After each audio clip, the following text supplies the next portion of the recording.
Yang berhak meminta pertanggungjawaban Anda adalah Tuhan. Jadi yang selain Tuhan jangan ikut-ikut.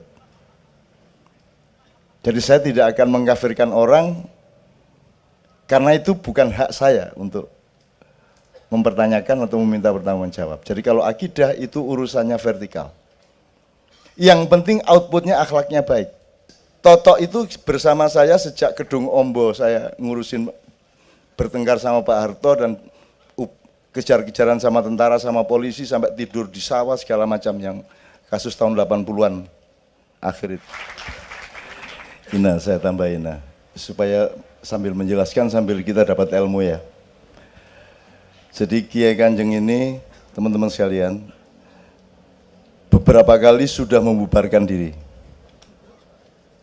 Sudah membubarkan diri dan itu kita ndak eman, bubar ndak masalah. Urip gak masalah, mati gak masalah. Itu saya kasih latar belakang dulu nanti sambil mempertegas apa yang Ina katakan. Jadi di Kiai Kanjeng itu ukuran pertama akhlak. Di Kiai Kanjeng tidak ada rekrutmen, tidak ada pemecatan. Ya, tidak ada narik orang masuk dan tidak ada nyuruh orang keluar. Belum pernah dan tidak akan pernah. Jadi semuanya alamiah berdasarkan interaksi murninya hati mereka dan bersatunya gelombang pikiran mereka. Pelanggaran nomor 1 akhlak. Akhlak itu bisa soal perilaku pribadi, bisa soal menyalahi komitmen segala macam ya. Sebelumnya saya jelaskan dulu. Kenapa bukan akidah nomor 1? Kok akhlak? Jadi mestinya kan akidah, akhlak, martabat. Jadi hitungan Kiai Kanjeng nomor 2 martabat. Jadi Kiai Kanjeng tidak akan pernah menerima pementasan semahal apapun kalau itu mengganggu martabatnya. Nah martabat ini kita rumuskan terus-menerus bersama-sama.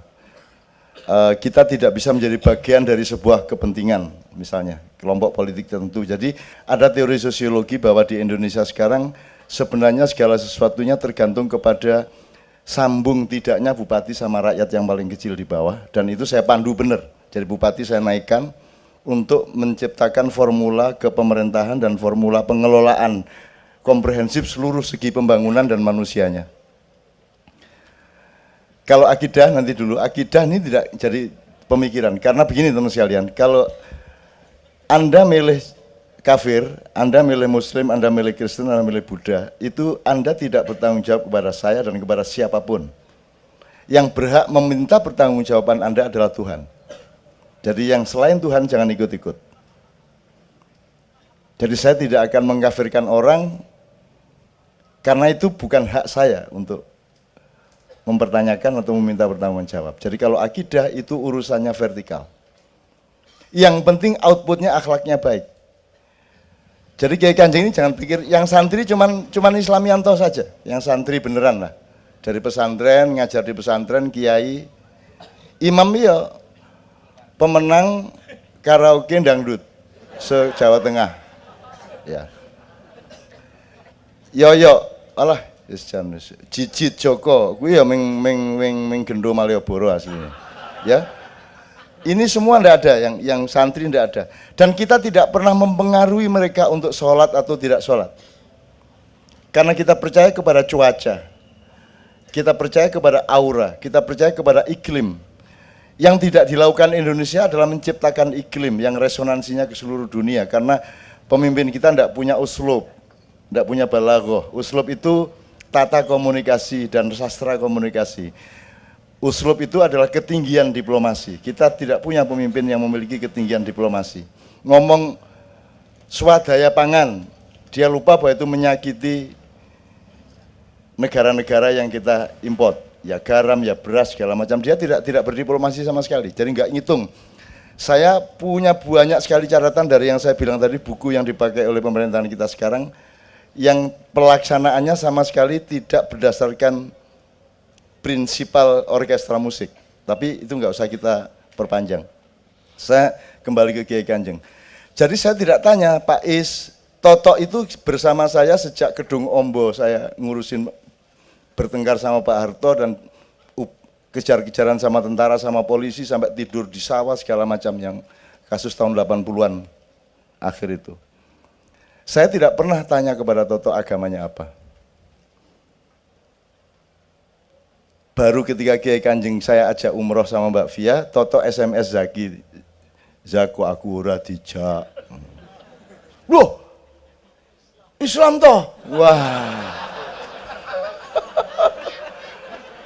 Ternyata dia yang paling khusyuk di sana, dan Zainul Arifin yang begitu santri, begitu ahli zikir, sholawat, itu di sana ngikut Kiai Haji Toto Raharjo.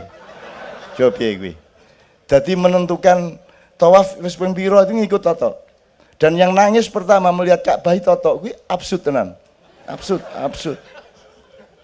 Ya, tentu sekali ya. Jadi saya tidak pernah bertanya.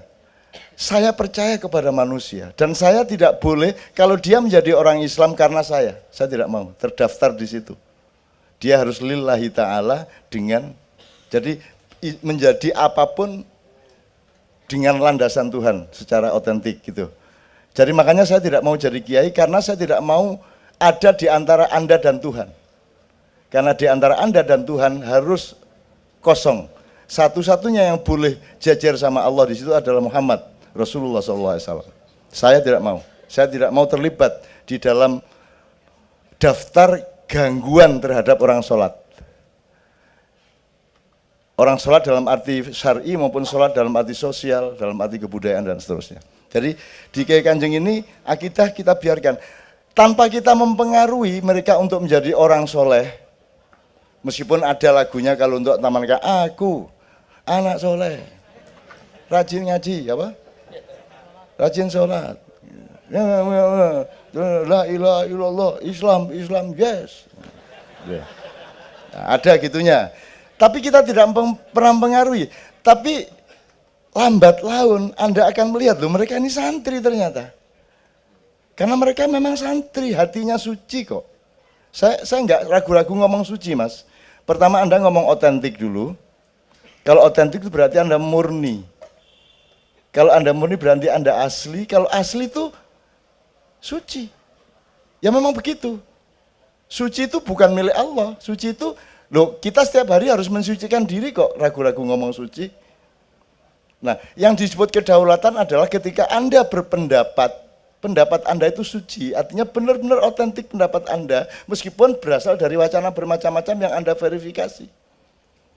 Menurut teorinya Sabrang, negara kita ini aja mutanajis, karena ada 4 macam air, tohir mutohir, musamas, mustakmal, mutanajis. Jadi air yang untuk wudhu itu 1 yang suci dan mensucikan, 2 tidak bisa dipakai wudhu karena dia memenuhi syarat tapi dibiarkan terlalu lama kena macam-macam akhirnya tidak bisa dipakai wudhu. Yang ketiga mustakmal, sudah pernah dipakai orang terus dipakai wudhu oleh kita menjadi tidak sah. Terus yang keempat adalah yang sudah dimasuki racun, bakteri dan kotoran-kotoran yang najis. Sekarang Anda lihat pikiran Anda tentang sesuatu hal itu yang mana? Itu suci dan mensucikan, ataukah dia sudah terlalu lama orang berpendapat begitu tanpa ada kreativitas, tanpa ada pembenahan, terus Anda pakai terus, berarti dia kan air, bukan air musamas. Atau Anda diajari di kampus untuk mementingkan pendapat orang lain ketika bikin skripsi, sehingga tidak boleh pendapat Anda sendiri yang diutamakan. Jadi Anda dididik untuk menciptakan skripsi-skripsi mutanajis. Betul enggak? Karena Anda dilarang berdaulat atas diri Anda sendiri. Nah saya ketika di Undip, di UNER, saya tidak mengecam seperti itu. Anda itu dilatih untuk tahu mutanajis itu bagaimana sampai tamat. Setelah itu Anda tahu untuk tidak mutanajis lagi gitu. Kan saya akali seperti itu supaya senang hatinya dosen-dosen. Kan begitu. Terus itu yang namanya diplomasi mas. Jangan orang mau mati dibilang ya kamu insya Allah ya kata dokter sih 3,5 jam lagi ya. Sekarang tobat. Masa gitu kamu? Kan kita harus berdiplomasi. Kita harus menciptakan kenikmatan yang maksimal yang sifatnya halal dan thayyib atas setiap manusia. Nah, ketika Anda berpendapat tentang kesenian kebudayaan, jazz itu kenapa dia improv? Karena dia ingin mensucikan diri terus. Karena kalau dia seperti Sidi, berarti dia mustakmal. Sudah dipakai kemarin, sudah disidiin, kenapa lu pentasin lagi, kan begitu. Nah itu yang disebut improvisasi, itu kan ijtihad menuju kesucian. Itu kalau kita analogikan gitu ya. Nah, sekarang silakan Anda ngukur masing-masing. Negara kita ini negara apa? Tohir mutohir apa? Musamas apa mustakmal apa mutanajis? Dulu waktu proklamasi dia masih mustakmal saja. Sudah dipakai orang Eropa, kamu pakai. Yang jajah aja pakai kerajaan, kamu republik. Yang mana yang republik? Thailand aja kerajaan, Jepang aja kerajaan. Gitu kan? Belanda aja kerajaan, Jerman kerajaan, Spanyol, Belgia, Monaco, semua. Semua kerajaan. Kita berlagak republik. Tapi itu pertolongan Allah kepada kita karena rajanya juga kacau. Jadi sudah hidup itu muter-muter. Jadi Anda tiap hari harus improvisasi, terus-menerus menemukan yang terbaik dari yang buruk-buruk ini. Karena tidak ada yang buruk dalam kehidupan. Karena dia bertemu dengan manusia, dan manusia diberi akal oleh Allah, diberi kreativitas oleh Allah, diberi tajal oleh Allah, sehingga setiap yang buruk menjadi baik di tangan Anda, karena Anda khalifah dan diberi fasilitas kekhalifahan oleh Allah. Kan begitu. Itu kalau wiritannya wa ma romaita idz romaita walakinnallaha rama. Silakan fitnah saya, silakan kamu lemparkan keburukan dan kejahatan kepada saya. Kamu lemparkan segala macam yang membunuh saya, silakan. Saya tidak memiliki nyawa saya, sehingga saya tidak akan punya hak untuk marah kepada orang yang membunuh saya. Tetapi kamu berhadapan sama yang memiliki nyawa saya. Gitu loh teman sekalian ya.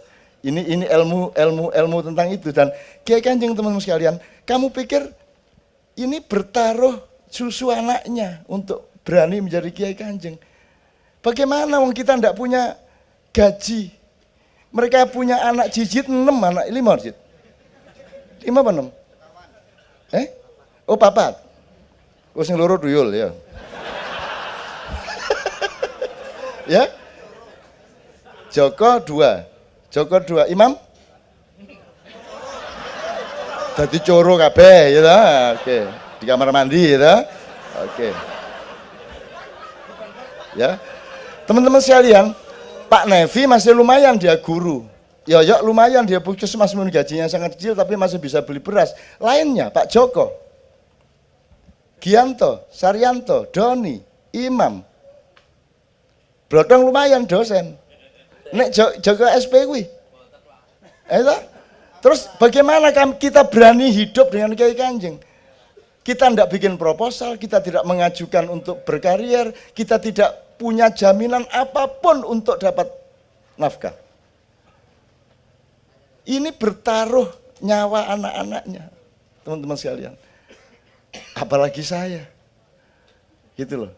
Jadi kamu pikir ini pemusik, bukan, mereka orang yang berani mati untuk membuktikan bahwa Allah bertanggung jawab dan sayang kepada orang yang cinta kepadanya. Gimana? Mau hidup bagaimana Jijit? Apalagi Jijit ini punya problem meripatnya anaknya, Bu Jijit punya problem, terus bagaimana? Bagaimana jamin sampai 22 tahun mereka berkumpul?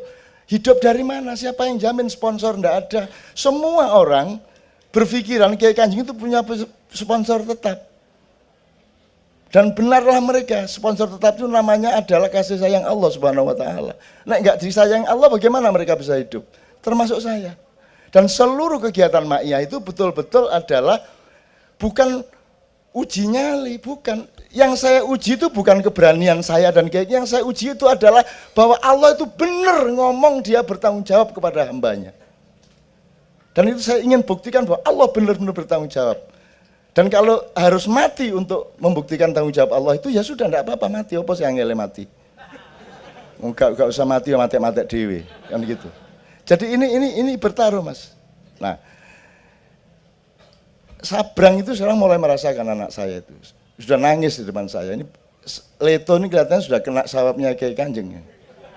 Karena dia juga tidak mau, karena kita ini tidak mau, kita ngomong martabat ya, kita tidak pernah mengajukan proposal.